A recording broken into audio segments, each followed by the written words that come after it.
Sa mga weather systems po na sa kasalukuyan ay nakakaapekto sa ating bansa, northeast monsoon pa rin ang patuloy na umiiral at nakakaapekto sa bahagi ng northern at central Luzon. Kung makikita po natin, may mga kaulapan pa rin po tayong posible magdala ng mga pag-ulan sa bahagi ng Batanes at Babuyan Islands. Meanwhile, fair weather conditions or generally fair weather conditions mararanasan naman sa bahagi ng northern at central Luzon, pati na rin ang Calabarzon area and Metro Manila area.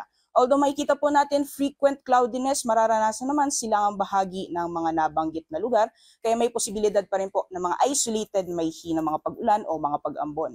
Sa nalalabing bahagi naman po ng ating bansa, patuloy pa rin yung pag-iral ng easterlies or ito po yung maalinsangang hangin na nanggagaling sa dagat Pasipiko. Although maaliwalas or generally fair weather conditions po ang mararanasan, magiging frequent din ang mga pag-ulan lalong-lalo na sa silangang bahagi ng Bicol Region, Visayas, and Mindanao area. So dyan po sa Bicol Region, Eastern Visayas, at Mindanao, pati sa Caraga at Davao Region, posible po yung mga isolated rain showers or thunderstorms and magiging frequent po sila as compared sa nalalabing bahagi ng ating bansa na posible pa rin makaranas ng mga panandaliang buhos ng ulan sa kadalasan po yan sa hapon o sa gabi. And currently, wala naman po tayong minomonitor na low pressure area o bagyo sa loob at labas ng ating Philippine Area of Responsibility. Dapo naman po tayo sa magiging lagay ng panahon sa Luzon bukas. Simula po bukas, unti-unting hihina yung epekto ng northeast monsoon o hanging amihan. Although magiging maaliwalas po yung panahon, mainit at malinsangang panahon ang mararanasan sa malaking bahagi ng Luzon. May posibilidad din ng mga isolated rain showers or thunderstorms, lalong-lalo na sa hapon o sa gabi. Sa agwat naman ng temperatura sa Baguio City, maglalaro mula 16 to 26 degrees Celsius, 22 to 30 degrees Celsius para sa Tagaytay, and maximum temperatures naman para sa Metro Manila, Lawag, pati na rin sa Tugigaraw, Legazpi, Puerto Princesa at Calayan Islands aabot ng 32 degrees Celsius.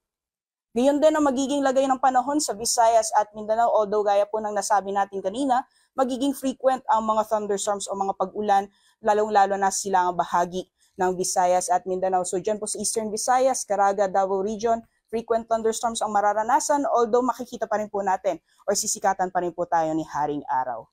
Agwat naman ang temperatura sa mga piling syudad sa Visayas, maximum temperature sa Iloilo, Cebu at Tacloban aabot ng 32 degrees Celsius. Medyo mainit po magiging temperatura sa Zamboanga, maglalaro mula 25 to 35 degrees Celsius. For Cagayan de Oro naman 24 to 31 degrees Celsius at sa Davao 25 to 34 degrees Celsius.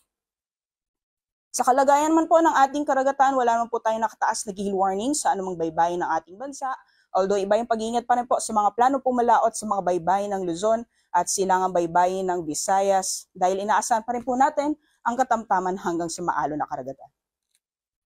At sa magiging lagay naman po ng panahon sa mga susunod na araw sa mga piling syudad sa ating bansa, makikita po natin dahil wala naman po tayong minomonitor na low pressure area o bagyo sa loob at labas ng ating Philippine Area of Responsibility na posibleng makaapekto sa anumang bahagi ng ating bansa sa mga susunod na araw, magiging maaliwalas pa rin po yung panahon hanggang sa darating na January 2. Although kung makikita po natin, medyo lalakas po yung epekto ng hanging amihan or may possible surge of northeast monsoon po tayo pagdating ng New Year or January 1 and makakaranas po ng maulap na panahon na may kasamang mga pag-ulan sa bahagi ng Legazpi City, although improving weather conditions naman pagdating ng Tuesday.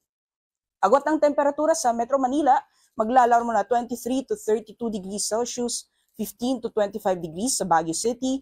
For Legazpi City, 24 to 32 degrees Celsius, 25 to 32 degrees Celsius para sa Metro Cebu at sa Metro Davao, 25 to 33 degrees Celsius. Dito sa Metro Manila, si Haring Araw ay lulubog ng 5:36 p.m. at sisikat naman bukas ng 6:20 a.m. Para sa karagdagang impormasyon, bisitahin lamang po ang aming social media accounts at aming website pag-asa.ust.gov.ph. Yan po muna ang latest mula dito sa Pag-asa Weather Forecasting Center.